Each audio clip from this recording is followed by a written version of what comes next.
Hasta que finalmente, después de terminar todo ese maleficio que se convirtió en bendición, Bilam ya se retiraba a su tierra. Entonces le aconseja a Balak cómo poner tropiezo delante de los hijos de Israel.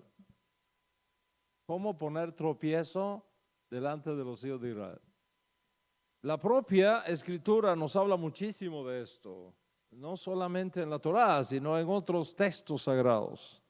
Por ejemplo, en Números capítulo 25, verso 1 dice: mientras Israel habitaba en Shittim, el pueblo comenzó a prostituirse con las hijas de Moab. Ahí estaba la cosa, a prostituirse con las hijas de Moab. Moab era el pueblo del rey Balak. Más adelante, en Números capítulo 23, 31, verso 16, dice: he aquí, estas fueron la causa de que los hijos de Israel, por el consejo de Bilam, fueran infieles a Hashem en el asunto de Peor, por lo que hubo plaga entre la congregación de Hashem. Hubo plaga. Y esto de el asunto de Peor es una manera decorosa que tuvo el escriba para referirse al serio pecado de contaminación espiritual con ídolos que tuvo lugar. De hecho, en una de las, esta forma de contaminación con ídolos es una de las 26 formas de idolatría que existen y que forma parte de los 7 mandamientos universales por los cuales Dios juzga a las naciones. Es por eso que lo encontramos, esta prohibición de la prostitución idolátrica, la encontramos como uno de los requisitos exigidos a los creyentes de origen gentil en los días del segundo templo, en los días apostólicos. Y como nosotros sabemos, por el tiempo del segundo templo, en los días de los apóstoles, hubo un fuerte debate acerca de si los gentiles que se convertían al Dios de Israel, echando mano en el proceso a los méritos de Mashiach Yeshua, tenían que hacerse judíos según la ley de Moisés para ser aceptados dentro del movimiento netzarita. ¿Qué es lo que dice realmente la ley de Moisés? Lo que la ley de Moisés dice, según está descrito en Shemot capítulo 12, es que todo gentil que quiera comer la Pascua para Hashem, todo no judío que quiera comer Pesaj, es decir, formar parte de la nación judía, tiene que hacerse judío mediante el rito del Brit Milá, del pacto de la circuncisión en la carne. Los apóstoles, después de escuchar a todas las partes, los que decían que había que hacerlos judíos y los que decían que no era necesario hacerlos judíos, llegan a un acuerdo, llegan a una conclusión. La conclusión a que llegaron fue que no procede jurídicamente exigir el Brit Milá, según establecido en la ley de Moisés, a los gentiles que se convertían al Dios de Israel como requisito para formar parte de la secta nezarita y por esa vía a la alianza sinaítica y consecuentemente tener parte en la edad mesiánica prometida a Israel. En otras palabras, un creyente de origen gentil puede perfectamente ser parte de la comunidad judía nezarita sin exigirle hacerse judío ni convertirlo como judío, sino que su proceso de conversión al Dios de Israel viene como justo de entre las naciones. O sea, no está permitido exigir a un no judío que se haga judío y que tenga que vivir como judío como requisito para formar parte de la comunidad nazarita o como garantía de entrada al mundo por venir. ¿Cómo debe vivir entonces un converso de entre los gentiles? ¿Cómo tiene que vivir? Debe vivir como un temeroso de Dios, como un justo de las naciones, guardando los mandamientos ordenados por la Torá para ellos, los conocidos 7 mandamientos universales con todas sus derivaciones. Este fue el acuerdo tomado por los apóstoles en el concilio de Jerusalén, por tanto se convierte en Alajá, Lemashia, mi Jerusalén, y no puede ser alterado, no puede ser cambiado por ningún otro tribunal que venga después, porque no hay tribunal más alto que el establecido por nuestro Santo Maestro Yeshua HaMashiach.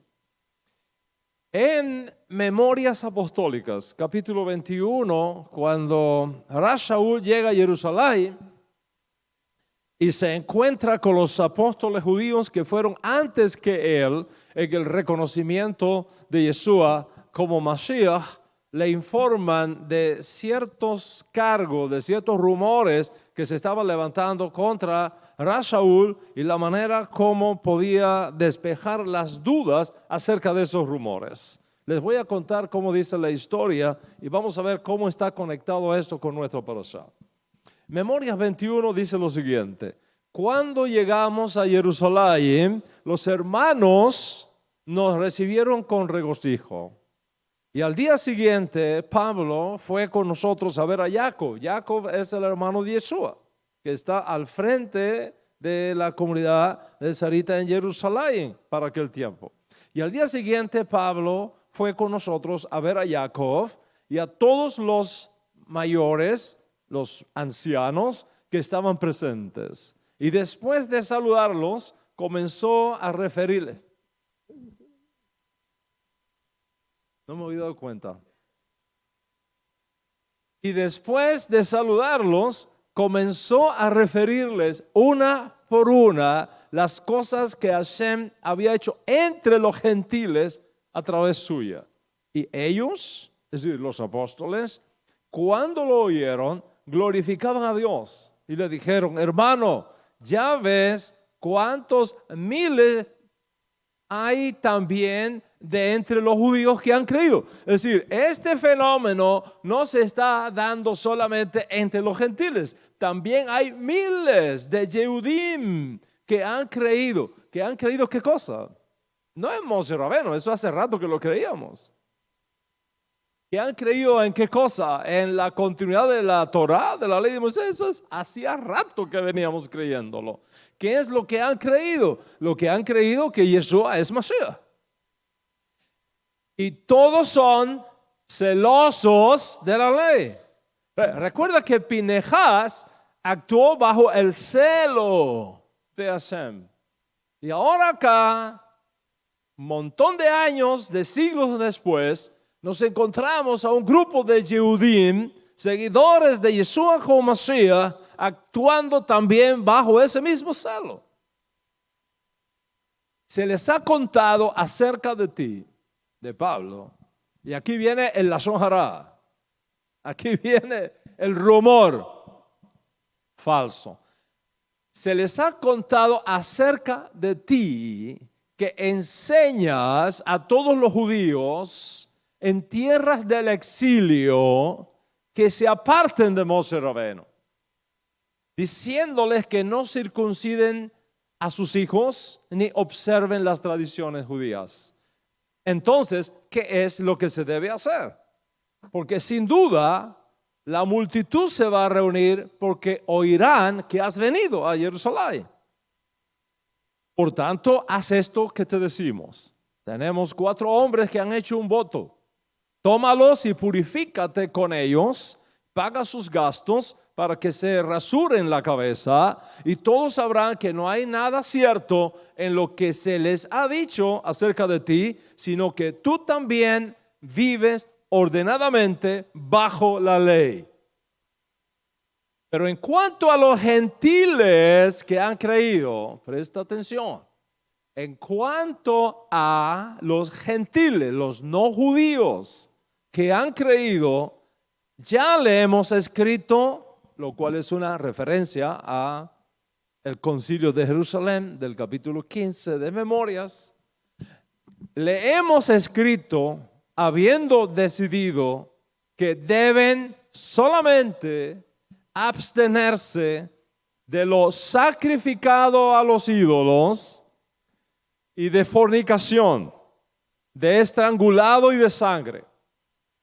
Entonces Pablo tomó consigo a los hombres y al día siguiente, purificándose junto con ellos, fue al Bet Mikdash, al templo, notificando a los Kohanim de la terminación de los días de purificación hasta que el sacrificio se ofreciese por cada uno de ellos. Ese es el hecho que tenemos acá. Observa qué es lo que hay aquí.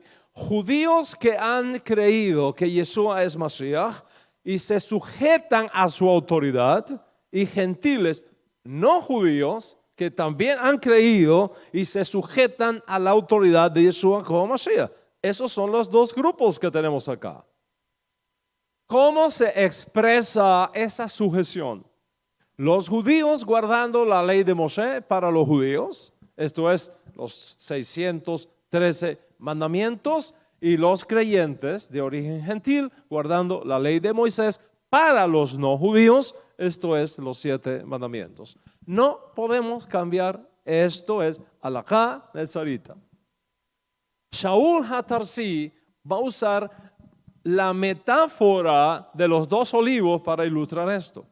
Capítulos 9, 10 y 11 de su carta a los romanín. Hay 2 olivos, dice Shaul. Uno natural, que es el pueblo judío nacido en la alianza sinaítica, y hay un olivo silvestre, los gentiles de las naciones. Cuando un gentil abandona sus ídolos y se convierte al Dios de Israel, Dios toma su neshama. Dios toma su neshama, representado en una rama de olivo silvestre, y la injerta en el olivo natural. Es decir, entre las neshamot de los que originalmente formaron parte de la alianza cuando se creó el pueblo de Israel al pie del monte Sinaí. El injerto en ese olivo natural, o sea, en ese Israel recién formado a la salida de Egipto, en la asamblea constituida al pie del monte Sinaí, donde estaban presentes no solamente hebreos, sino también no judíos salidos de Egipto junto con el pueblo hebreo. Y ese injerto le permite ahora al creyente gentil vivir como un justo de las naciones, unidos a esa alianza y sostenido por la misma raíz que alimenta a todos, la cual es Mashiach Yeshua.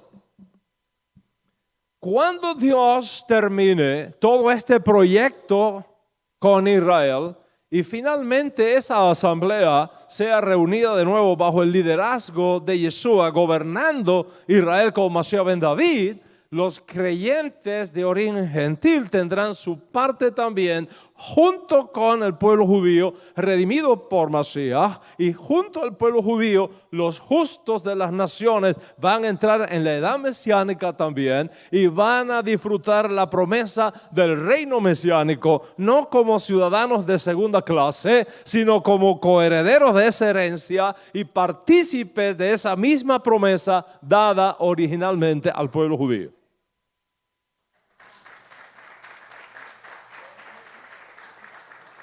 En el mientras tanto, en eso que en teología judía decimos el ya, pero todavía no. El ya, pero todavía no. Cada uno debe mantenerse en el estado en que fue llamado. Si judío, mantenerse judío. y si gentil mantenerse como justo de las naciones, porque ambos somos necesarios igualmente en el programa de redención del mundo. Porque ese programa de redención del mundo es nuestro business. Ese es nuestro negocio principal.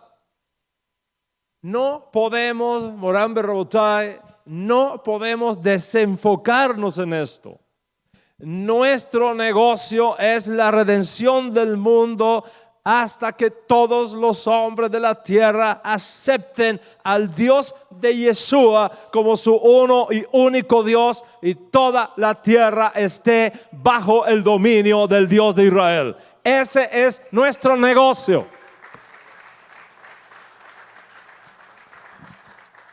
Por mucho que nos guste el judaísmo y por mucho que disfrutemos el ser judíos y a honra, no podemos ignorar que el no ser judío no es una ofensa. El no haber nacido judío no es un error de Dios. Todo lo contrario. No son los gentiles los servidores de los judíos.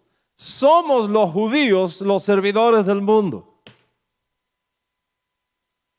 En otras palabras, la elección de Israel como nación del pacto no es para crear una élite superior. La elección de Israel como nación del pacto no es para crear una raza superior. No es para crear una clase superior. Si así pensamos, no hemos entendido para nada la elección. La elección no nos hace superiores al mundo, nos hace más responsables con el mundo, nos hace siervos. Los judíos somos los esclavos de Dios para la redención del mundo. Dicho de otra manera, la elección de Israel como nación del pacto no es para excluir al mundo, es para redimir al mundo. Dicen nuestros profetas, este pueblo he creado para mí, mis alabanzas publicará. Dice el profeta, den ustedes los Yehudim, den a conocer entre las naciones su gloria. O como lo dijo nuestro santo maestro, ustedes los judíos. No había gentiles allí cuando Yeshua dijo esto. No había cristianos allí cuando Yeshua dijo esto. No existía el cristianismo. No había cristianos cuando Yeshua dijo esto. Dijo Yeshua a sus destinatarios, a sus estudiantes judíos de su generación: ustedes son la luz del mundo. Ustedes, los Yehudim, somos la luz del mundo. Ustedes, dice Yeshua, ustedes, los judíos, son la sal de la tierra. Son la sal de la tierra. Al momento que esto se pierde, no servimos para nada más.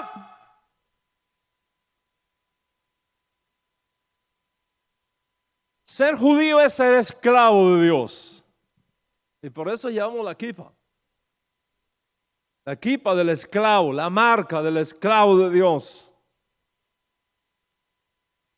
Ser judío es asumir una responsabilidad única con Dios en la redención de los hombres y de esta tierra donde vivimos, hasta que todo el mundo abandone la idolatría y esté bajo el dominio del Dios de Israel, y Dios, el Dios nuestro, sea todo en todos.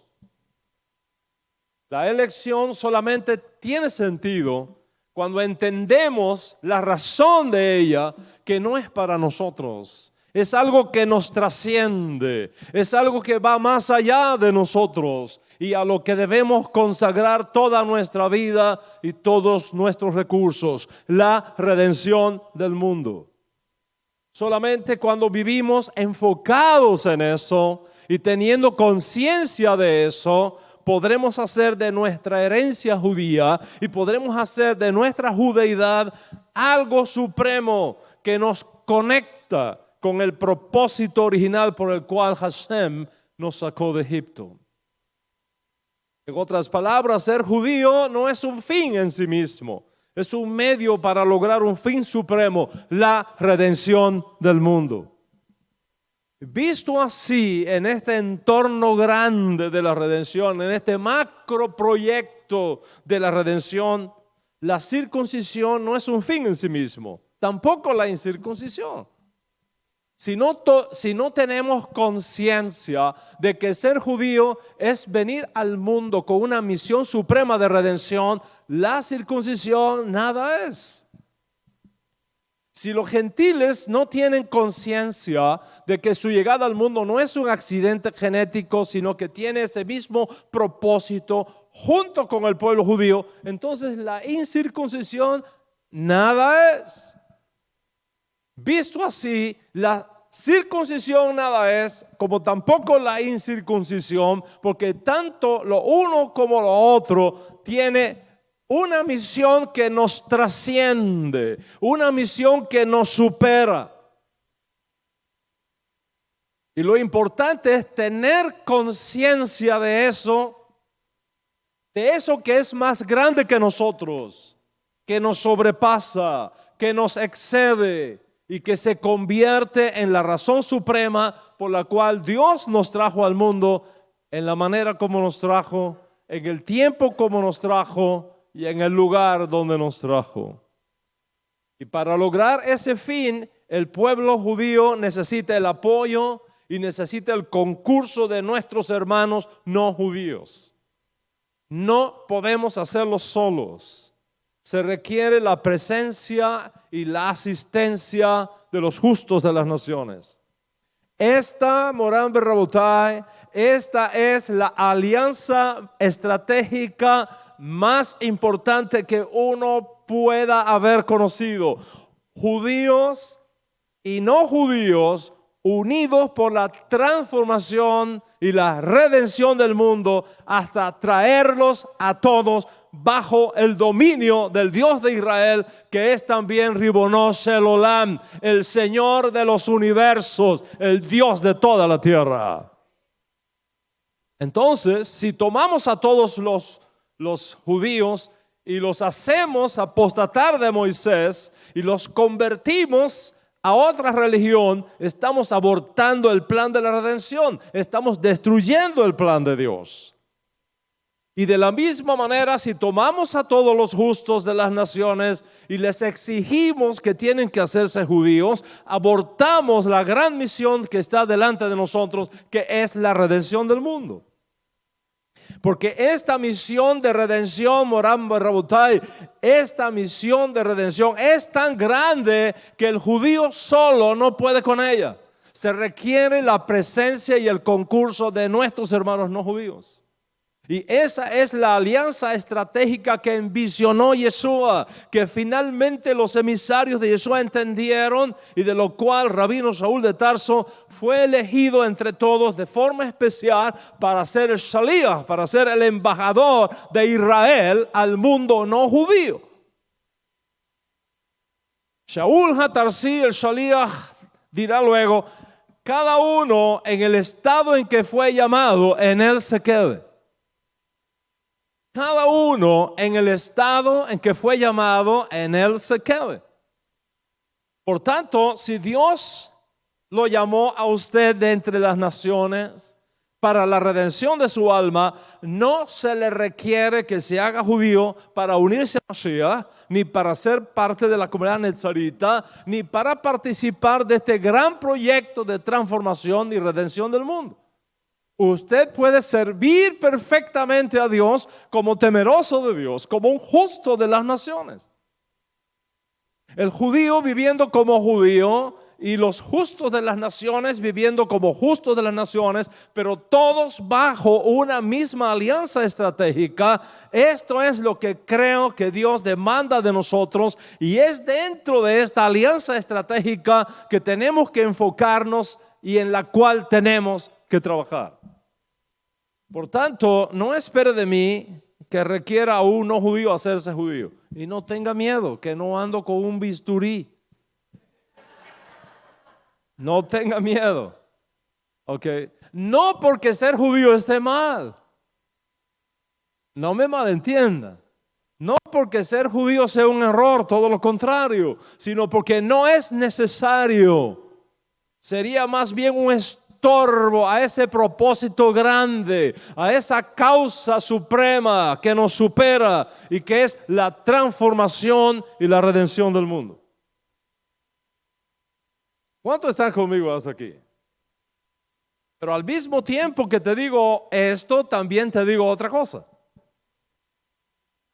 Que parte de esa redención del mundo incluye el retorno a la casa de Israel de las Neshamot judías que han sido exiliadas en el mundo, las ovejas perdidas de la casa de Israel.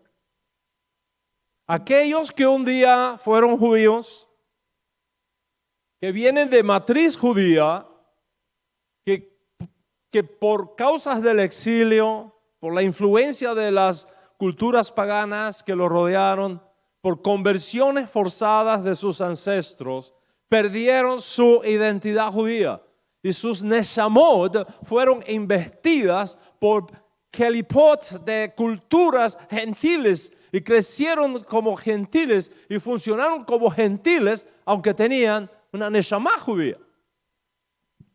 ¿Qué sucede entonces? Si usted es una oveja perdida de la casa de Israel, es decir, si sus ancestros fueron judíos, y usted puede probar eso, y su neshama judía se despierta y se lo exige, entonces usted debe hacer su conversión como judío por retorno. En el caso del varón, mediante Brit Milá, el pacto de la circuncisión y la tevilá en la mikve de Mashiach, en el caso de la mujer, la purificación de ambos mediante la tevilá. ¿Por qué? Porque en el caso de una neshama que procede de un alma que procede de una matriz judía, has vivido como gentil, pero en realidad eres judío, eres una judía que ha perdido su identidad y ahora la estás recuperando. Fuera de esto, la conversión tiene que hacerse como justo de las naciones, como temerosos de Dios.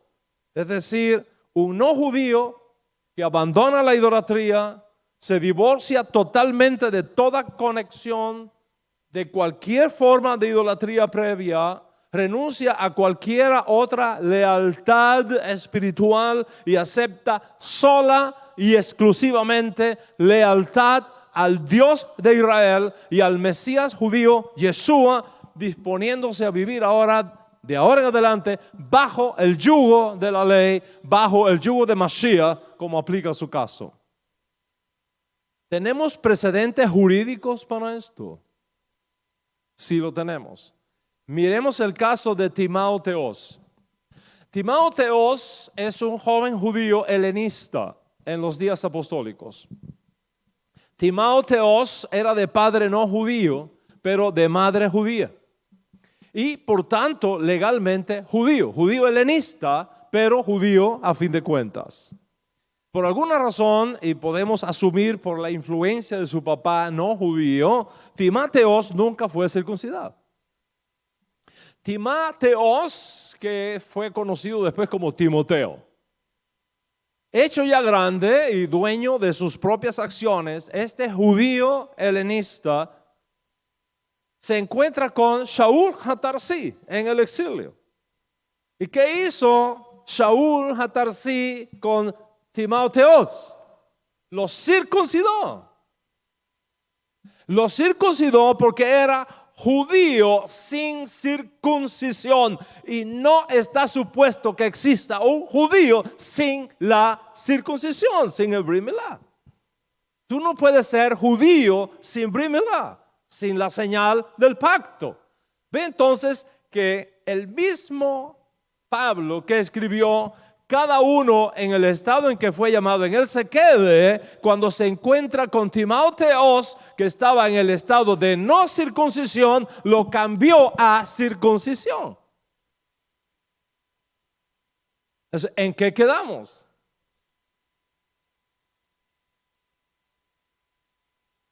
Si cada uno en el estado en que fue llamado, en él se quede, ¿por qué Timóteos, que estaba en un estado de no circuncisión, se le movió de estado y se le practicó el Brit Milá?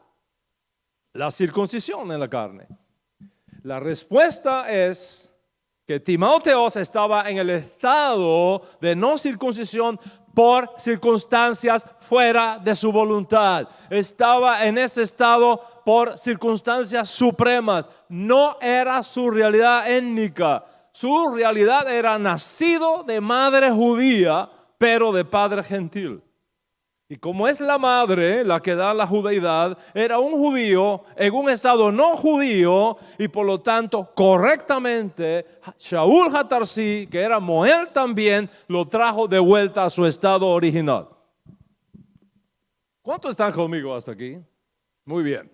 En otro viaje por tierras paganas del Imperio Romano, Pablo se encontró con otro joven llamado Valiente, a quien le habla acerca del Dios de Israel. Y este muchacho, conocido Valiente, Valeroso, así era su nombre, rompió con sus dioses familiares. Se convierte al Dios de Israel exclusivamente, y finalmente Pablo lo acepta en su academia y vino a ser un extraordinario colaborador del apóstol Pablo. Este joven, conocido como Valiente Defensa, y que se inmortaliza después en el Nuevo Testamento como Tito, no era judío. Y por cuanto no era judío, Pablo nunca le exigió ni le aplicó la circuncisión. ¿Por qué? Porque su estado natural era no judío. Y como Dios lo llamó siendo no judío, no se le exige hacerse judío como requisito para formar parte de la comunidad. Creo que esto está clarísimo entre nosotros. Así que vamos a movernos hacia adelante en la clase de hoy para dilucidar el tema de Pinehas.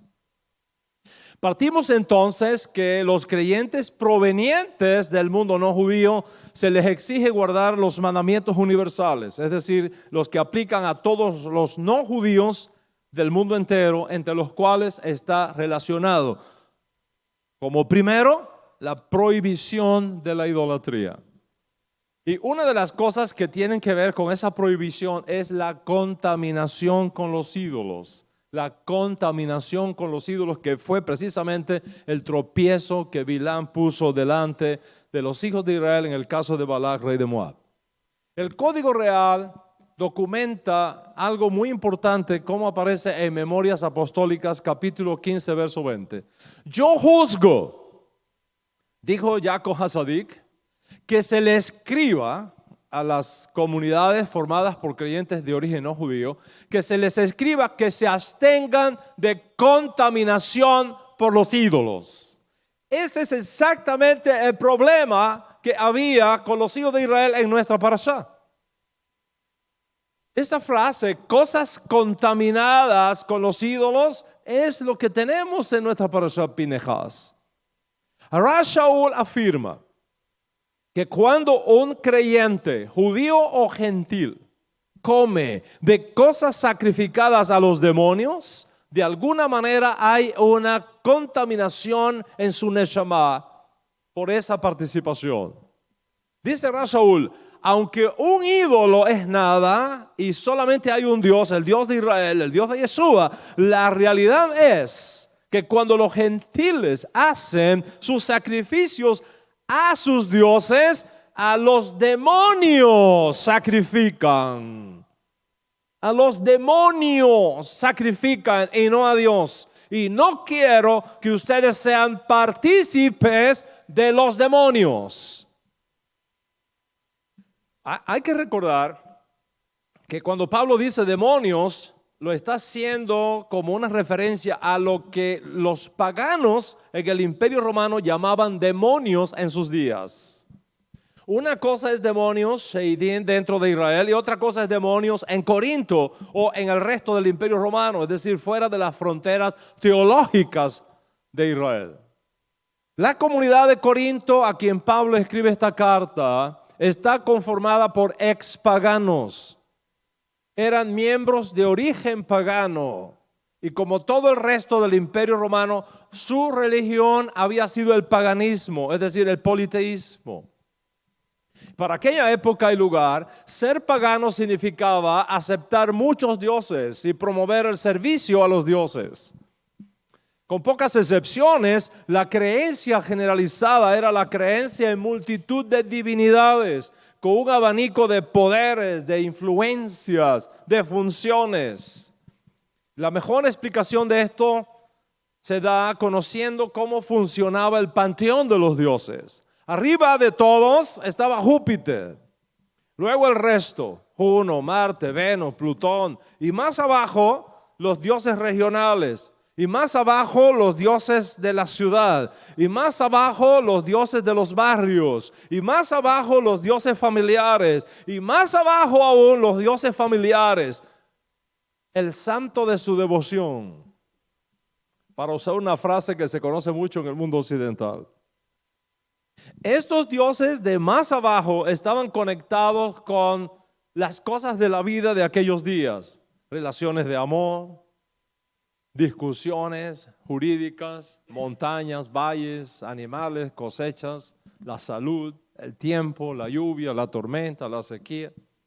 Y según las creencias de los paganos, había dioses que estaban en control de las montañas, había dioses que estaban en control de los lagos, había dioses que estaban en control de los ríos, había dioses que estaban en control de los mares. Si tú ibas a un lugar bajo la potestad de alguno de estos dioses, tenías que ir ofreciendo primero un sacrificio a ese dios que controlaba esa área donde tú ibas a entrar, no fueras a tener problemas después mientras ibas a esa montaña o mientras ibas a ese lugar, mientras estuviese cruzando el río y así sucesivamente.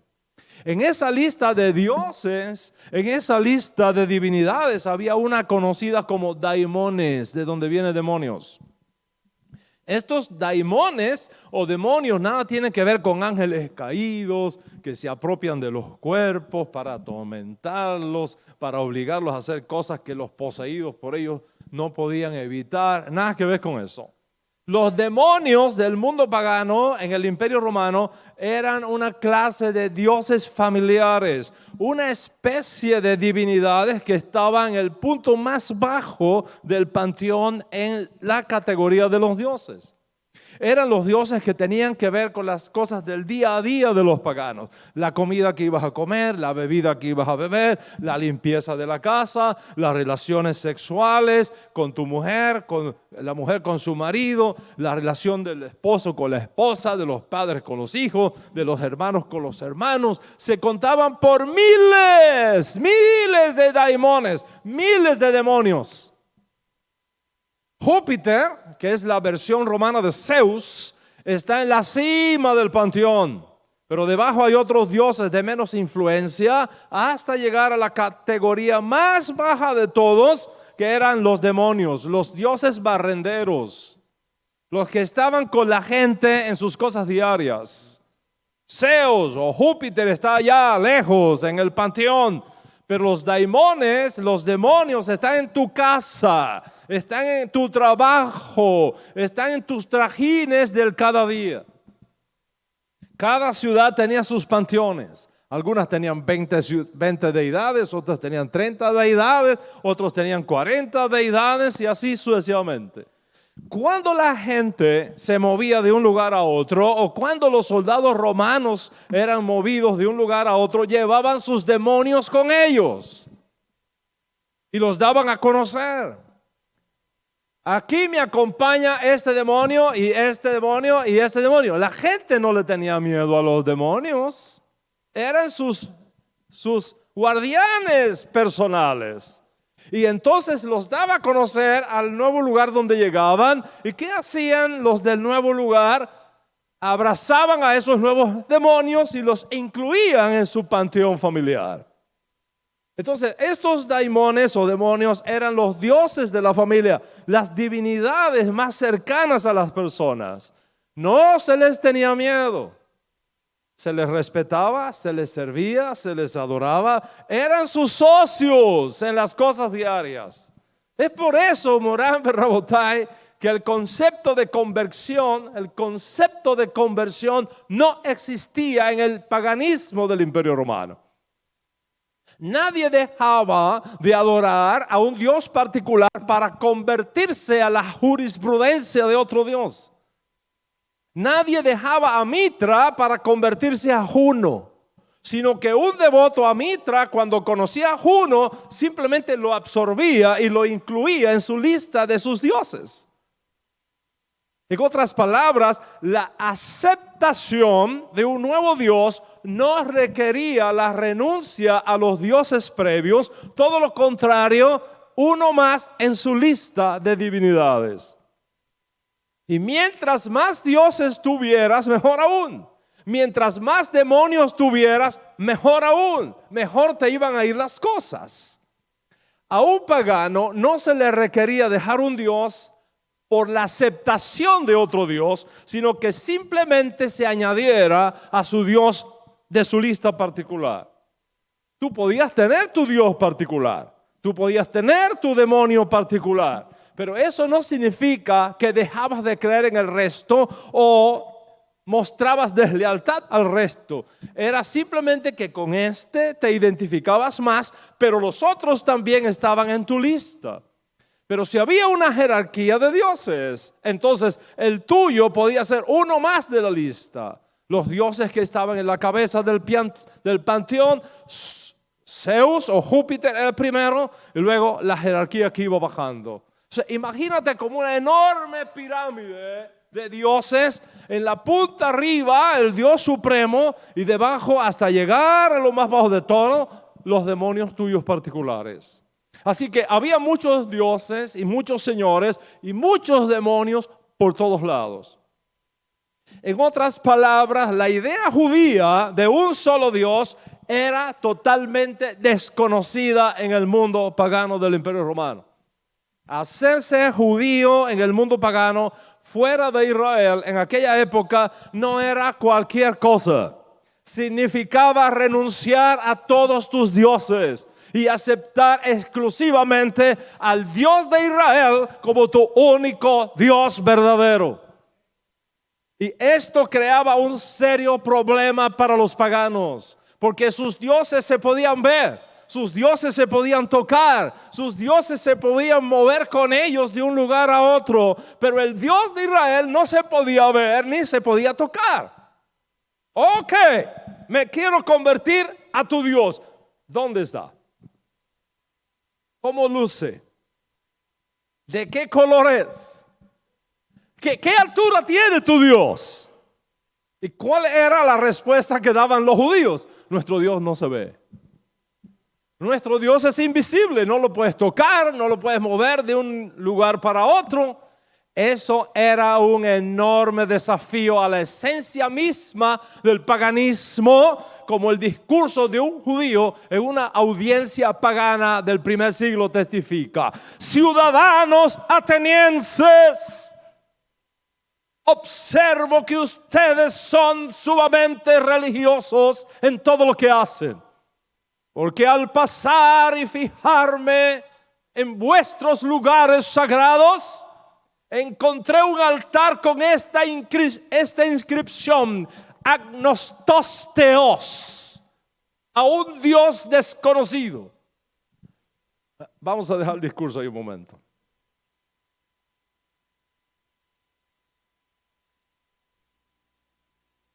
Agnostos Theos. Solo Pablo podía decir esto. Tú enviabas allá con el hermano de Yeshua, tenía que buscar un traductor. Me dabas al pobre Pedro, pescador de Galilea, no sabía qué iba a decir allí, no lo iban a entender. Pero Rav Shaul era instrumento escogido, hablaba el griego también.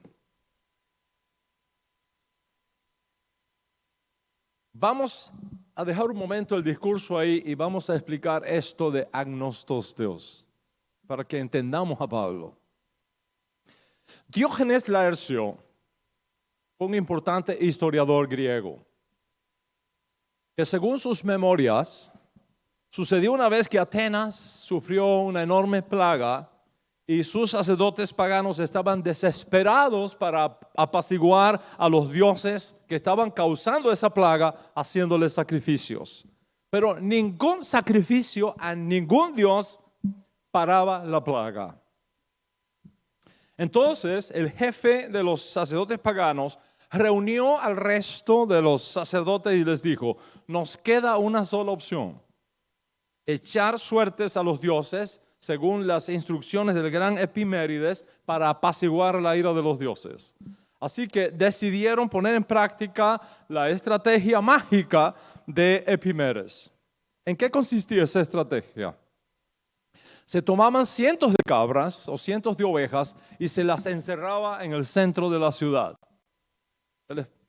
Se les cerraba, se hacía una cerca y se las encerraba ahí y se les asustaba. Una vez asustadas, se rompía el cerco y se dejaban ir a las cabras, y entonces los sacerdotes le seguían el rumbo. Cuando las cabras se paraban en un lugar, se le hacía un sacrificio al dios de ese lugar. Y así fueron llenando de sacrificios todos los alrededores de Atenas, en trabajos, en las casas, en los jardines de las casas, en los centros de artesanía, en los patios, etcétera, etcétera. Donde quiera que una cabra se detenía, allí llegaba el sacerdote, preguntaba por el nombre del dios o del demonio de esa familia, del demonio de ese lugar, y se le hacía un sacrificio a ese demonio en particular para apaciguar el demonio enojado, que no sabía quién era, para que la plaga se fuera de la casa. Sucedió una vez que varias cabras se detuvieron en un lugar. Y cuando los sacerdotes paganos llegaron ahí detrás de las cabras y preguntaron por el nombre del demonio que tenía jurisprudencia en ese lugar, nadie sabía quién era. Nadie conocía qué Dios estaba a cargo de ese lugar donde se pararon todas esas cabras. ¿Qué hicieron los sacerdotes entonces? Como no sabían la identidad de la divinidad que estaba en autoridad en esa zona, lo identificaron con el nombre de Agnostos Theos, al Dios no conocido, al demonio no conocido. Y pusieron un santuario en Atenas con una inscripción para rendir sacrificios también a Agnostos Theos. El judío Shaul Hatarsi llega allí y ve a toda aquella gente perdida en aquel paganismo y se llenó de compasión de ellos. Así que pide audiencia y se la dan, y se junta en el Areópago, incluyendo nada menos que al juez del tribunal que se reunía en ese lugar. Y con esta información podemos entender un poco mejor tal vez el discurso de Pablo. Así que lo vamos a recordar de nuevo desde el comienzo. Y si quieres leerlo por ti mismo en griego, puedes irte a Atenas, donde hay una tremenda placa de bronce en ese lugar con el discurso de Pablo ese día en el Areópago. Aquí va el discurso. Ciudadanos atenienses, observo que ustedes son sumamente religiosos en todo lo que hacen.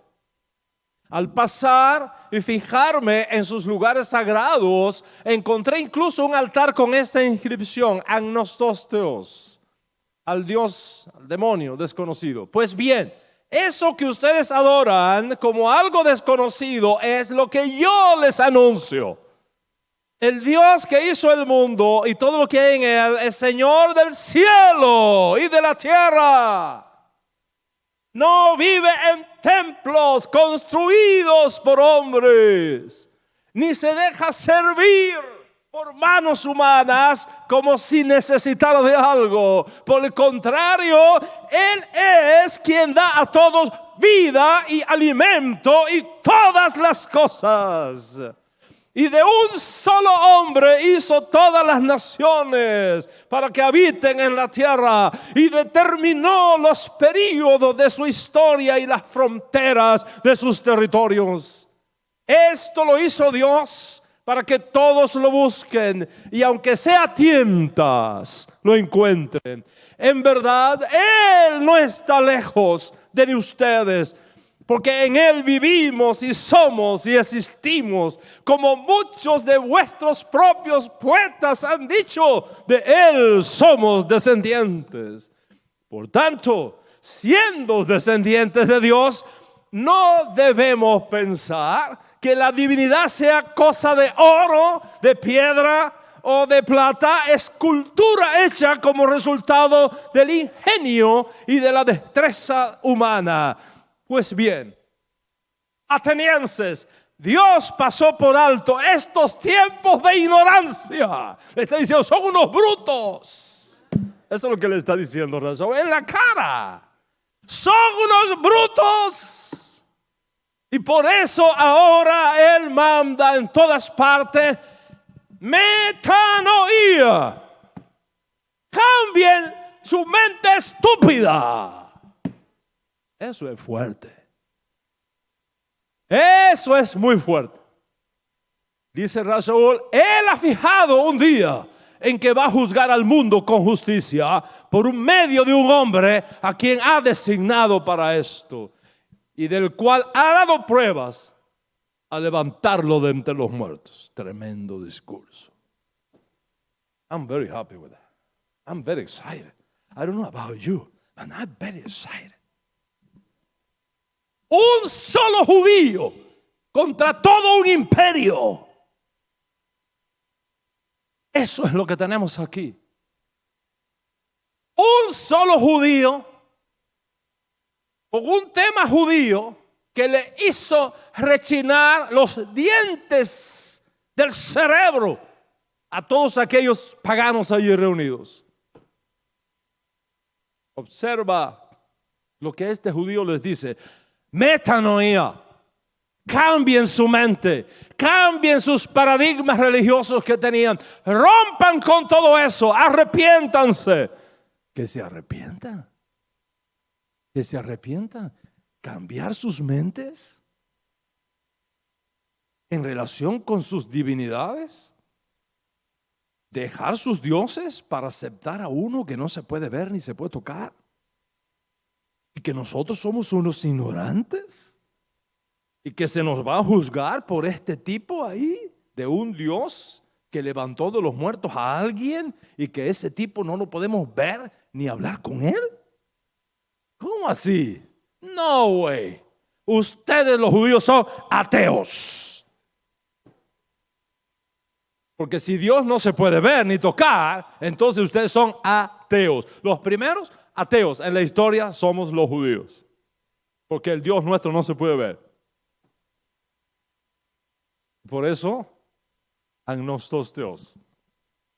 Sí, es cierto, tiene un altar al Dios desconocido, pero no porque sea invisible, no porque no se pueda ver, no porque no se pueda manipular, sino porque no sabemos qué Dios tiene jurisprudencia sobre ese lugar. En todo caso, Moran Berrabotai, el discurso de Pablo a los paganos de Atenas fue un tsunami espiritual. Un tsunami espiritual. La reacción no se hizo esperar. Este tipo es un palabrero. Y lo mismo hizo Pablo en Éfeso. Y allá los adoradores de Artemisa, conocidos como Diana entre los romanos, grandes Diana de los efesios, le cayeron a pedrada limpia a Pablo, al pobre judío.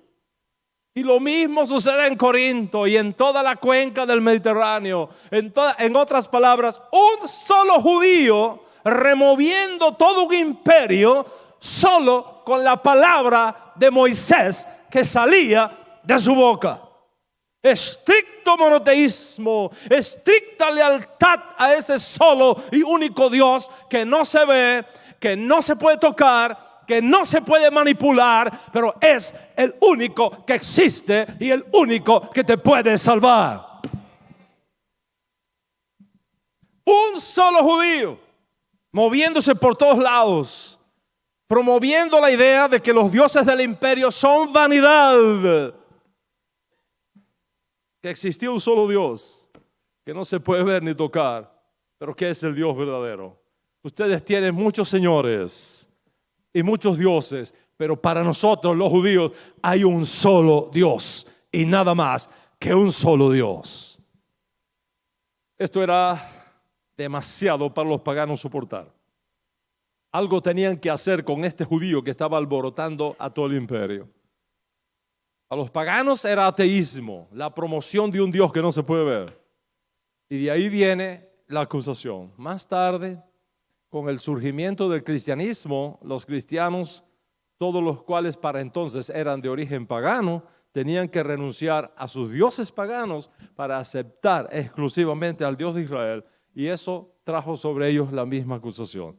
Hacerse cristiano a fines del primer siglo o principios del segundo siglo significaba romper con todas tus tradiciones ancestrales, romper con los demonios, romper con Zeus, con Diana, con Minerva, incluso con el culto al emperador. Era cambiar de mentalidad, dejar todos esos dioses, dejar todas esas divinidades y aceptar ahora exclusivamente al Dios de los judíos como tu único Dios.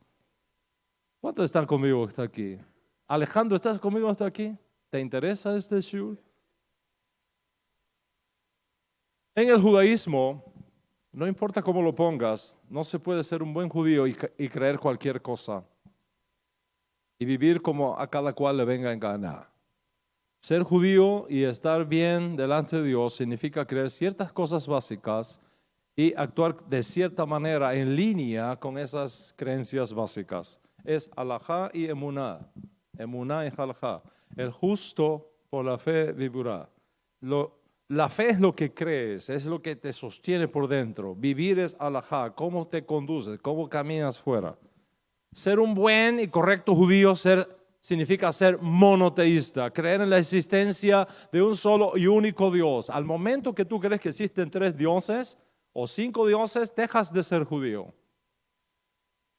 Ser judío significa ser monoteísta, un solo Dios, el Dios de Abraham, de Isaac y de Jacob, y actuar en la vida siguiendo las reglas, los mandamientos, la halajá, la conducta apropiada en línea con esa fe monoteísta.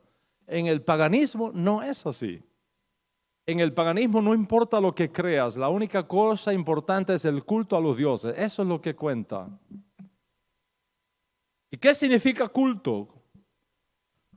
Culto viene del latín cultus decorum, que significa en esencia cuidado de los dioses.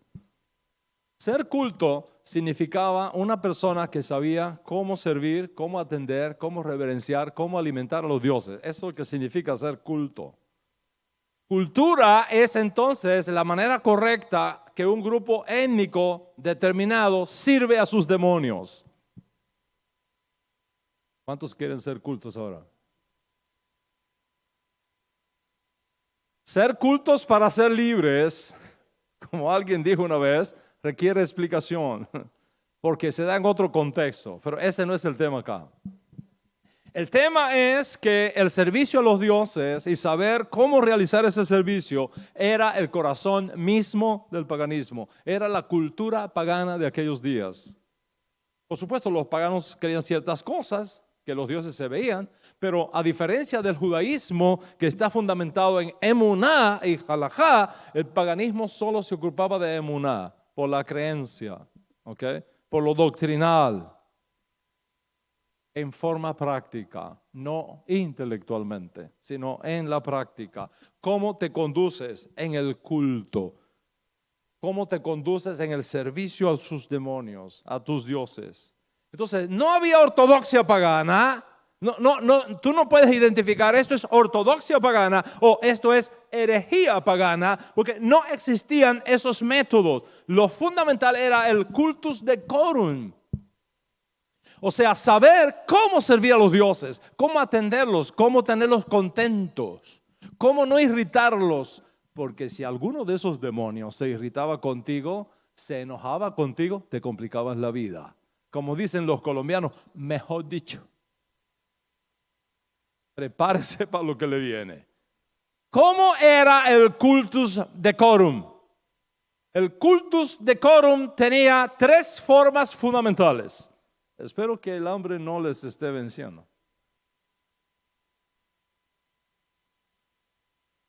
Porque empezamos un poquito tarde. Ya tengo casi 1 hora de estar enseñando acá.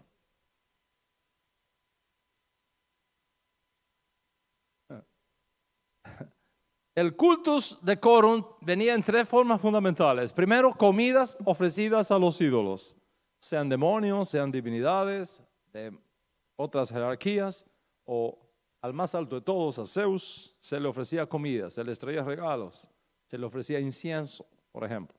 Segundo, peticiones. Yo vengo para que me escuche, tengo esta petición, le traían peticiones. Y tercero, adivinación. Eso era lo fascinante del culto pagano. La adivinación era la contrapartida del profetismo en el judaísmo. La gente iba a estos lugares donde estaban sus dioses para que los sacerdotes le adivinaran cosas, le profetizaran cosas, le leyeran el agüero, se comunicaran con el mundo de los dioses y le revelaran cosas. Que me llegó un gato negro a la casa. ¿Qué significa eso? Ahí venía. Que una mariposa me entró en la casa y se puso en la esquina derecha. ¿Qué significa eso? Eso significa esto. Alguien se va a morir, alguien me va a visitar, y entonces venía la adivinación. Los sacerdotes cerraron los ojos y dijo: te veo en tal lugar haciendo esto.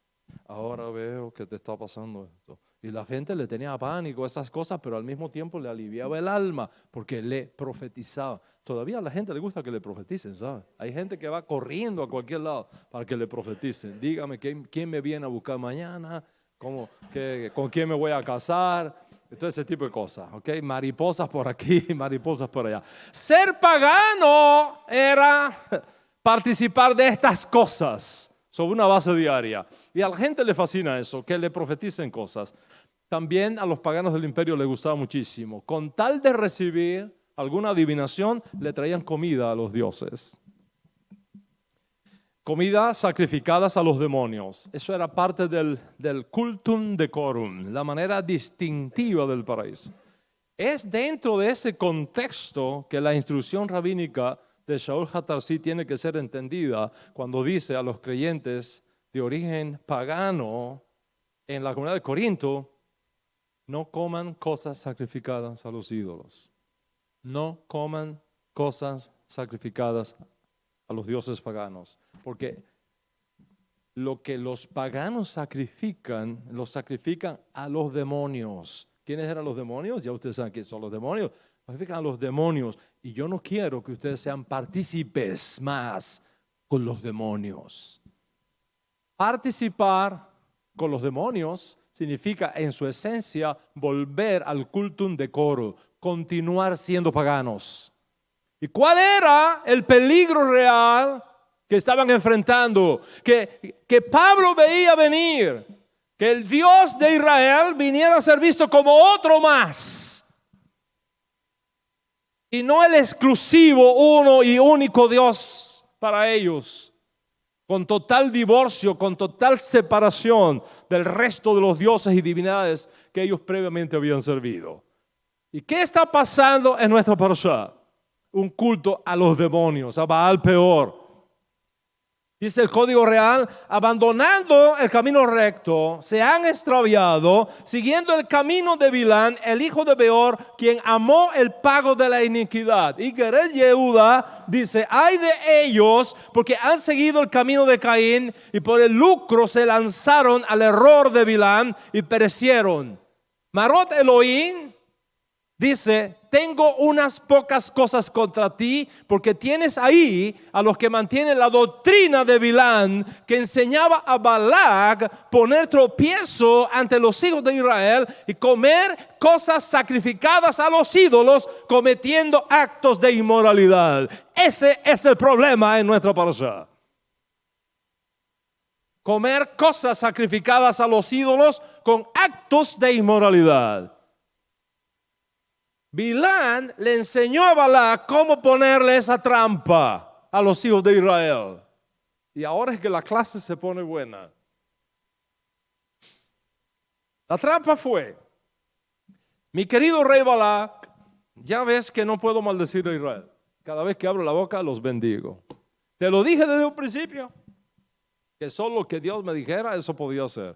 No puedo maldecir a quien Dios ha bendecido. Pero te voy a dar un consejo. La única manera de hacer caer a Israel es que ellos mismos se autodañen, que ellos mismos se autodestruyan, que ellos mismos sean los que provoquen la ira de Dios haciendo cosas que Dios detesta. Le dice Balac: ¿Y cuáles son las cosas que el Dios de ellos detesta? Y Bilam le dice, lo que el Dios de Israel más detesta es que los israelitas coman cosas sacrificadas a los ídolos, cometiendo actos de inmoralidad sexual. Esas son las dos cosas que Dios más detesta. Idolatría combinado con inmoralidad sexual. Por esos dos actos, el Dios de ellos, sin duda, los va a castigar. Pruébalos en esas dos áreas y verás lo que sucede. Balac entendió perfectamente el consejo y estableció un plan de acción. Les hizo una trampa a los israelitas.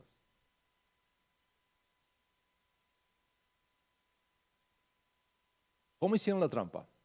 ¿Qué hizo Balac? Colocó un enorme bazar cerca del campamento judío y ordenó que se vendieran vestidos para los judíos en precios en rebaja, porque a los judíos nos gusta regatear.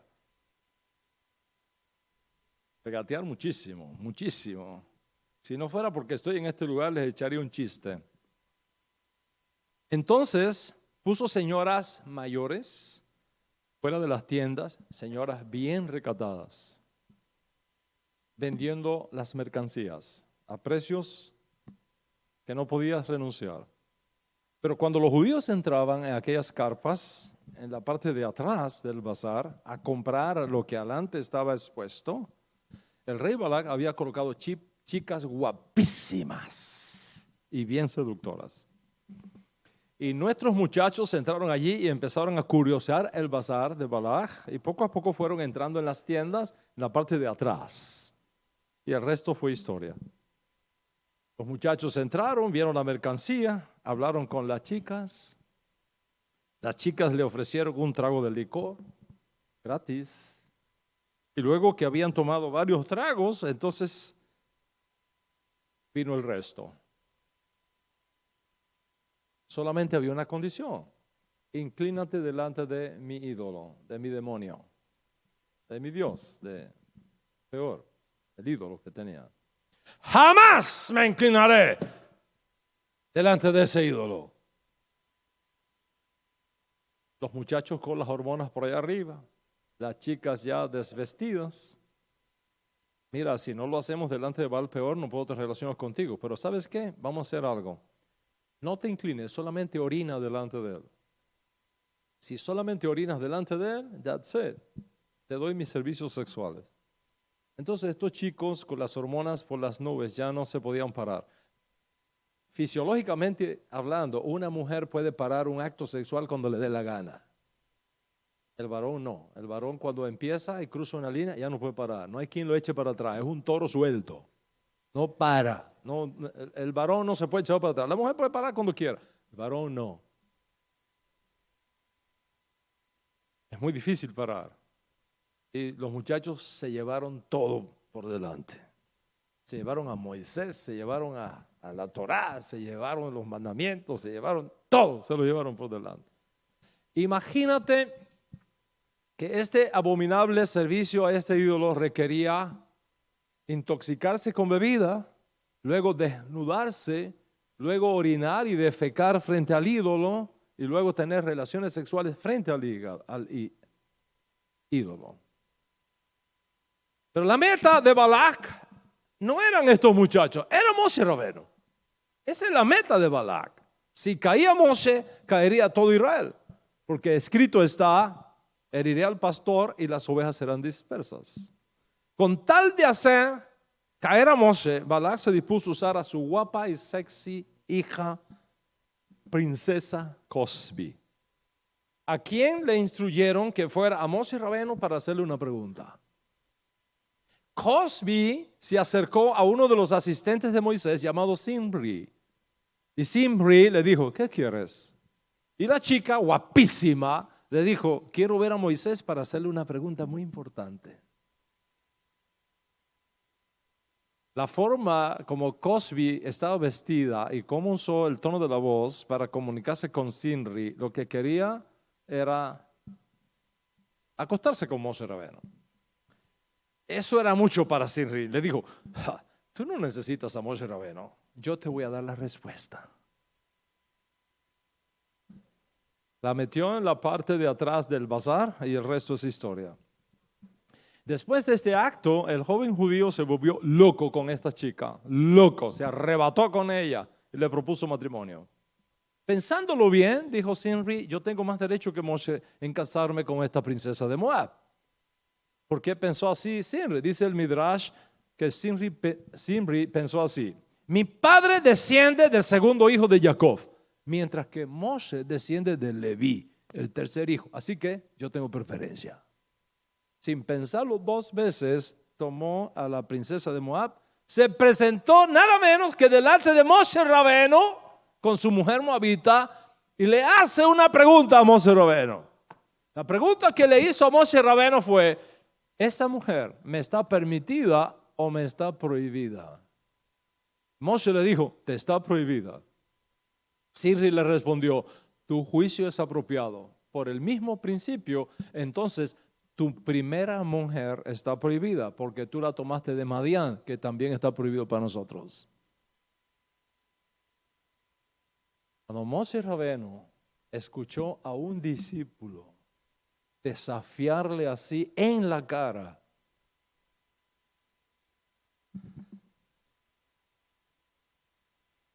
aún sabiendo que cuando él tomó a Séfora, su primera esposa, la Torá no había sido dada, ni este precepto establecido.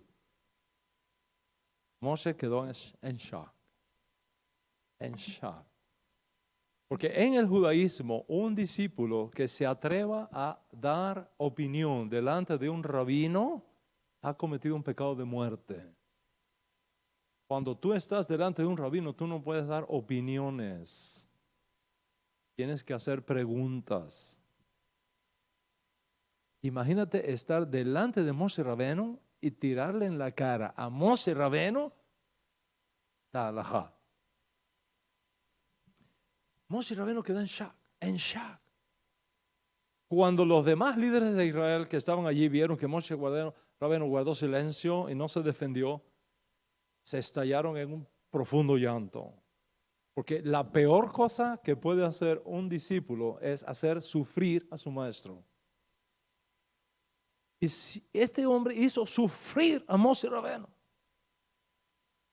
Inmediatamente se levanta un tribunal para discutir si Zimri debía ser traído ante un tribunal judío o dejarlo al tribunal celestial.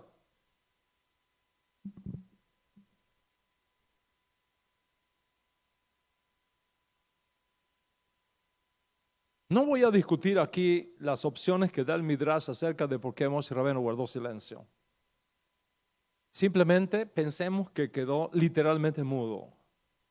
Zimri, mientras tanto, sin ningún tipo de vergüenza, condujo a la mujer vestida provocadoramente a su tienda, a la vista de Moshe y a la vista de toda la comunidad. Lo hizo con alevosía, con mala intención, como diciendo, ahora que hablen de verdad y no estén rumorando más contra mí. Ese fue el descaro más grande, el pecado oculto que salió del closet. Y en ese momento, un nieto de Aarón, Pinjas, observa la escena y preso de indignación se acordó de cómo Dios había ordenado a Moshe actuar en esos casos. Vio cómo la plaga estaba destruyendo a los Israel. La gente estaba tendida en el campo. Todos los muchachos que participaron de aquel acto de cultus decorum estaban cayendo muertos por una plaga. Entonces dio un salto, alargó su mano, tomó la espada que estaba al lado del tribunal de Moshe Rabeno, le cayó atrás a estos dos, los encuentra en la tienda haciendo el acto sexual y los clavó a los dos con la espada. A ella que estaba abajo y a él que estaba arriba, los clavó, los atravesó con la espada. Terminando de hacer eso, la plaga cesó. Luego del acontecido con Pinjas, el Eterno se calmó porque vio en ese acto un acto de defensa de su honor. El Eterno premia esa acción y le da a Pinjas un sacerdocio de paz. Bueno, esa es la parashá, esa es la introducción a la parashá.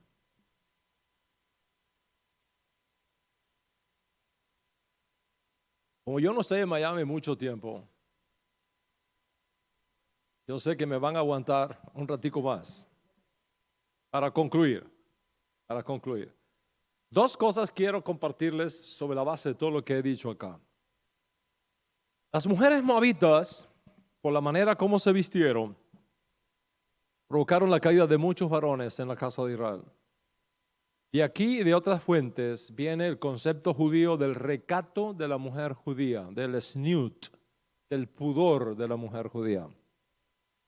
Y en la halajá se dan las normas para que la mujer luzca hermosa, bella y al mismo tiempo recatada. Por un lado, Moshe dice que el hombre no vista con ropas que son típicas de las mujeres, que las mujeres no vistan con ropas que son típicas para los hombres. El objetivo de este mandamiento es claro, que la mujer luzca mujer en el medio ambiente donde esté y que el hombre luzca hombre en el medio ambiente donde esté. No es el tipo de ropa, sino lo que es considerado ropa de mujer en ese lugar y lo que es considerado ropa de hombre en ese lugar que está prohibido usarlo. Ese es el principio general. Más tarde afirma Salomón, engañosa es la gracia y vana la hermosura. La mujer con Yirat Hashem, con temor de Hashem, es la digna de alabanza. Luego, para el tiempo del segundo templo, en el Código Real tenemos estas instrucciones para las mujeres netzaritas. Primero, que las mujeres no judías, Pablo escribe y dice, en referencia a la mujer judía no casada, ¿okay? Si es soltera, aplica otra cosa. Aclaro eso. Si es soltera, aplica otra halajá. Pero si es casada, entonces esta es la halajá que Pablo aplicó en el segundo templo para la mujer casada de origen gentil. La mujer, entiéndase, la mujer casada, no judía, que ora con la cabeza descubierta, deshonra su cabeza. Porque se hace con la mujer, porque se hace una con una mujer rapada. Porque si la mujer no se cubre la cabeza, que también se rape, se corte el cabello. Pero si es deshonroso para la mujer raparse el cabello, cortarse el cabello, entonces que se cubra. Porque el hombre no debe usar velo sobre su cabeza para cubrírsela, porque él es la imagen y gloria de Dios. Pero la mujer es la gloria del varón, porque a la verdad el hombre no procede de la mujer, no fue creado por causa de la mujer, sino la mujer procede del varón, fue creada por causa del varón. Por tanto, la mujer no judía, casada, cuando ora, debe tener un símbolo de estar bajo autoridad sobre su cabeza por causa de los slihim, de los ángeles. Esa es una halajá. Para la mujer judía, el Código Real dice que vuestro adorno no sea externo, peinados ostentosos, joyas de oro, vestidos lujosos, sino busquen el adorno interno. Ese adorno incorruptible de un espíritu tierno y sereno, que es precioso delante de Dios. Porque así también se adornaban en otro tiempo aquellas santas mujeres que esperaban en Hashem, estando sujetas a sus maridos. Así obedió Sara a Abraham, llamándolo Adoní, y vosotras habéis llegado a ser hijas de ella, si hacéis el bien y no estáis amedrentadas por el temor. Más tarde, en el judaísmo rabínico, se va a desarrollar otras leyes del snud, del rescato, en este caso de la mujer judía. Antes de seguir explicando esto y las implicaciones que tal cosa tiene para nosotros el siglo XXI, quiero explicar un poquito el contexto de orar con la cabeza descubierta, deshonra su cabeza, porque se hace con la mujer, se hace una con la mujer rapada, porque si la mujer no se cubre la cabeza, que también se corte el pelo, porque si es deshonroso para la mujer cortarse el pelo, entonces se tiene que cubrir. Esto, señores, no aplica hoy día por esta razón. Cuando Rav Shaul escribe esto, existían las vírgenes santas en Corinto. Corinto es una ciudad pagana y en los templos paganos existía la prostitución, el culto a los demonios con prostitución sexual. He venido hablando de en qué consistía. Entonces, habían mujeres que servían como vírgenes santas. Se llamaba virgen no porque fuera virgen invicto, sino porque no tenían marido, ¿okay? Y estaban con todos los hombres. Por eso se llamaban vírgenes santas, porque no estaban casadas, no porque eran vírgenes, ¿okay? No estaban casadas. Les servían a cualquier hombre.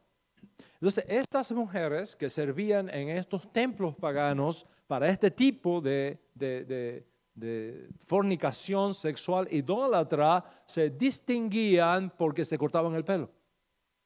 Se rapaban el pelo. Entonces, cuando llegaba un pagano a una ciudad que quería buscar una prostituta sexual para hacer sus cosas ahí delante de los demonios, miraba y veía en el parque a las muchachas que estaban con el cabello cortado, sabían que era una prostituta, la llamaba y hacían sus cosas. Cuando Pablo llega allí, muchas de estas mujeres que servían de vírgenes santas, de prostitutas sagradas, se convirtieron al Dios de Israel. Shaul dice, tienen que dejarse crecer el cabello ahora. No pueden dejarse cortar, no se pueden dejar el cabello sin crecer, no se pueden dejar rapadas porque las van a confundir con lo que ustedes eran antes y ya no es así. Por lo tanto, déjense crecer el pelo, pero no porque fuera una orden, sino porque era una distinción cultural que aplicaba aquellos días. Hoy día eso no aplica, el principio es diferente. Eso que quería aclarar antes de seguir adelante. Les decía que más tarde el judaísmo, y por lo tanto lo mismo aplica, que el varón no se puede cubrir, etcétera, porque en esa cultura pagana estaban los transvestistas, los prostitutos, que eran homosexuales. Entonces, estos homosexuales se dejaban crecer el pelo para parecer mujeres. Y por eso que dice Pablo, ¡hey! Ustedes se convirtieron, córtense el pelo ahora, luzcan varones, caramba. No sigan luciendo como mujeres. Ese es el contexto que está detrás. Asunto que no aplica hoy día. Bueno, ya empieza a aplicar hoy día otra vez. Ok, pero bueno, creo que me entiende. Les decía, aclarado eso, que el judaísmo rabínico, ¿y por qué digo esto? Porque hay algunos por ahí, pobrecitos, algunos hermanos nuestros que no entienden el judaísmo, que dicen, ¿y por qué ustedes los judíos se ponen el talí y se cubren? Porque dice Pablo que no se puede cubrir. Hermano, venga a la yeshiva para que entienda de qué estamos hablando acá. No tiene nada que ver con el talí de oración judío. Eso es otro mundo totalmente diferente. En todo caso, voy a ver si llego a lo que quiero llegar. El judaísmo rabínico desarrolla sus propias leyes para el recato de la mujer judía que son impresionantes. Y básicamente se da en tres categorías: halajá le Moshe, halajá Yehudí y halajá de Minhá Hamakon, las costumbres del lugar donde uno está. De Moshe, el judaísmo rabínico dice, lo que viene de Moshe son directivas de la Torá, no se pueden cambiar. ¿Okay? Y el único aspecto del recato que encaja en esta categoría es el hecho de que una mujer casada debe cubrirse su cabello, según el judaísmo rabínico. ¿En qué basa el judaísmo rabínico esto? En Bamidbar 5:18, donde está supuestamente esta halajá del celo. Vamos a leerlo. Números 5:18. El Señor habló además a Moisés diciendo, habla a los hijos de Israel y diles, si la mujer de alguno se desvía y le es infiel a su marido, teniendo relaciones carnales con otro, sin que su marido se dé cuenta ni sea descubierta, aunque ella se haya contaminado y no haya testigo contra ella, ni haya sido sorprendida en el acto mismo, y un espíritu de celo, es decir, la mujer estuvo con alguien, le fue infiel, pero no lo puedes probar, nadie lo puede demostrar que fue así. Entonces, pero el marido lo sospecha, entonces dice, y un espíritu de celo viene sobre el marido y tiene celos de su mujer, habiéndose ella contaminado, o si viene un espíritu de celo sobre él y tiene celos de su mujer, aunque ella no se haya contaminado, el hombre va a llevar a su mujer al sacerdote, traerá como ofrenda por ella 1/10 de efa de harina de cebada, no va a derramar aceite sobre la ofrenda, ni va a poner sobre ella incienso, porque es una ofrenda de celos, una ofrenda memorial de celos, recordatorio de iniquidad. Entonces, el sacerdote hará que ella se acerque y la pondrá delante de Hashem. Y el sacerdote va a tomar agua sagrada en una vasija de barro y tomará del polvo que está sobre el piso del tabernáculo y lo echará en el agua. Luego el sacerdote hará que la mujer esté delante del Señor y descubrirá la cabeza de la mujer. Si dice descubrirá la cabeza de la mujer porque la tenía cubierta. De ahí saca el judaísmo rabínico que la mujer judía tiene por obligación que tener su cabeza cubierta si es casada. Porque dice, descubrirá la cabeza de la mujer y pondrá en sus manos la ofrenda memorial de cereal, que es la ofrenda de celos, etcétera, etcétera. Lógicamente, si dice aquí, descubrirá la cabeza de la mujer, porque la tiene cubierta. Y de ahí es donde los rabinos talmúdicos derivan la costumbre de que para una mujer judía casada, la ley es que tenga su cabello cubierto. Para el judaísmo ortodoxo, esto significa que por venir de Moshe es algo que no lo puedes discutir, está institucionalizado de manera permanente, no puede hacerse cambios, con eso es la ley. En otras palabras, aunque todas las mujeres judías casadas del mundo estén con su cabello descubierto, esta regla se mantiene y no puede ser tocada. Es halajá de Moshe Misinaí, you can touch it. El tema de esto es que se trata de una interpretación. En medio del desierto no hay mujer que no tenga su cabeza cubierta. En medio de un desierto no hay hombre que no tenga su cabeza cubierta. No por motivos éticos, es por motivos de protección ambiental. Es imposible estar en medio de un desierto con la cabeza descubierta. No puedes sobrevivir mucho tiempo bajo el sol del desierto con tu cabeza descubierta. Sacar de aquí una conclusión ética es forzar el texto. Otra categoría es alajá yehudit. Eso es la ley de la mujer judía que proviene de los jueces, de los rabinos ortodoxos, para vestir recatada, que es aceptado por la comunidad judía ortodoxa. ¿Qué pasa con todo esto? Que por tratarse de prácticas y costumbres cambian con el paso del tiempo. En otras palabras, el sniut varía, depende del lugar y depende de la época. Okay. Moshe Rabbeinu dice que los hombres no pongan ropa de mujer, que la mujer no ponga ropa de hombres. Pero si tú vas a los Países Bajos, los hombres usan faldas. Y son machos. Y usan faldas. Ahora, imagínate que yo venga aquí a un servicio de Torah con una faldita de colores, roja y amarilla, de allá de los países escandinavos.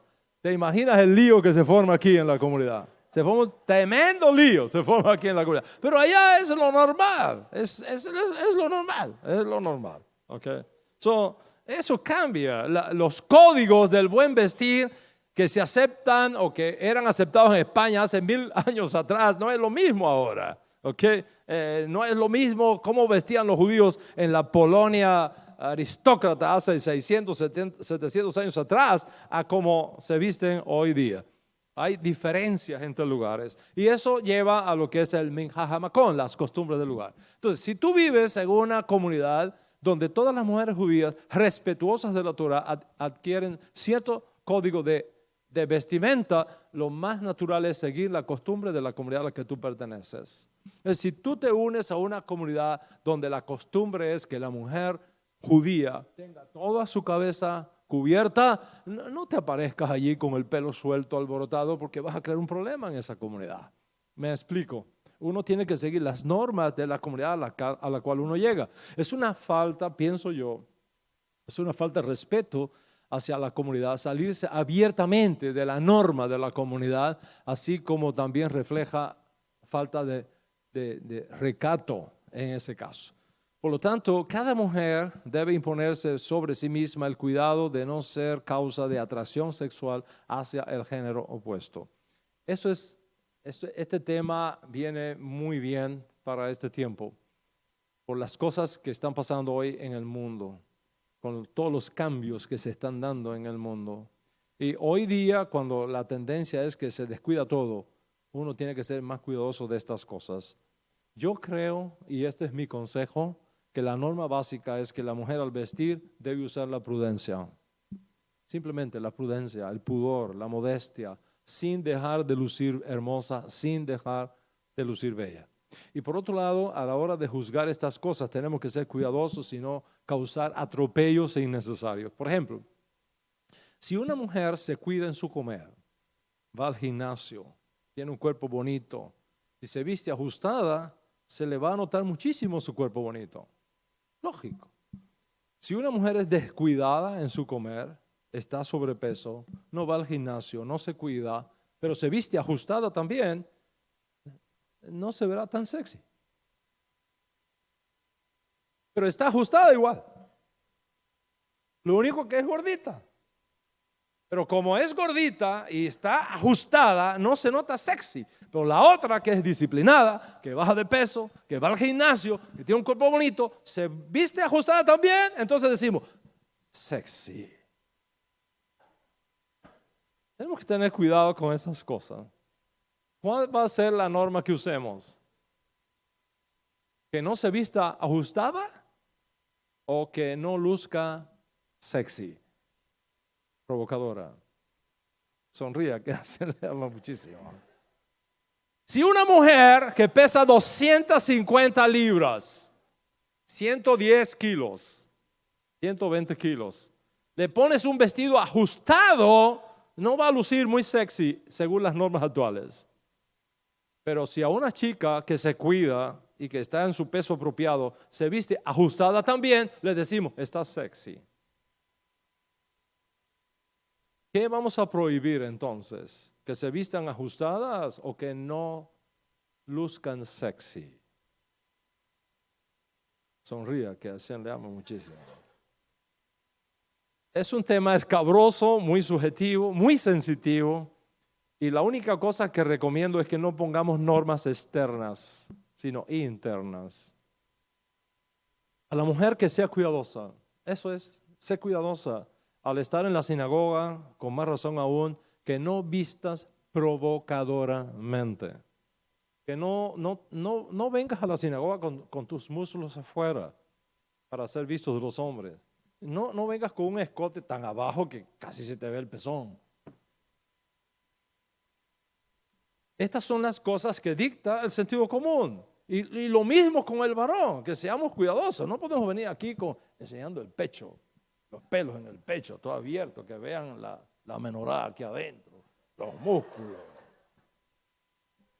El mismo principio. Y seamos cuidadosos de no atropellar a los hombres. Porque viene Eri Valdés, que es fisiculturista, chico fuerte, que por cierto, si me estás mirando, hermano, te necesitamos acá pronto.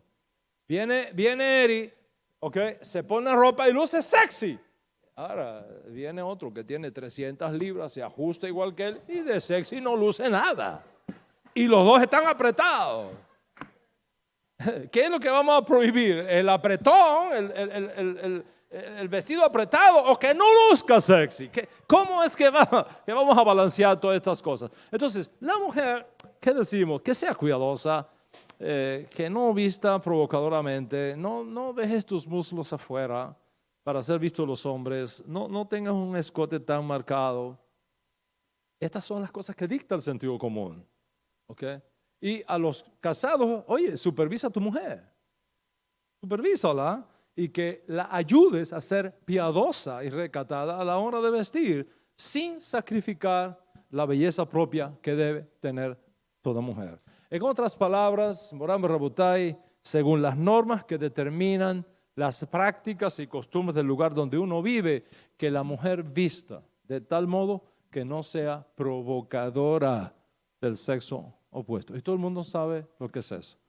Si queremos poner y caer en el ortodoxismo y poner normas estrictas y medirle a la mujer con un metro, a ver qué altura trajo, si caemos en esas cosas, nos vamos a crear serios problemas, porque ¿quién determina hasta dónde llega? Lo importante es irnos siempre por los principios, y si seguimos los principios, todo nos va a ir bien. Pero si quieres normas, bueno, que la mujer cuando se siente, no deje que se le vean los muslos, que no tenga que buscar una grúa Cato para que le haga el vestido de abajo, porque está ahí. Que hasta a ella misma le da pena y se lo haga. No te expongas a eso, ¿ok? O que tu escote no sea tan bajito que se vea la mitad de los senos. Esa es la norma. Y creo que todo el mundo entiende lo que estoy hablando. Y en el caso de los hombres, que seamos cuidadosos cómo nos vestimos también. Y que pidamos a Dios ojos limpios. Eso es muy importante. Que le pidamos a Dios ojos limpios para no mirar a la mujer con sensualidad, sino con pureza.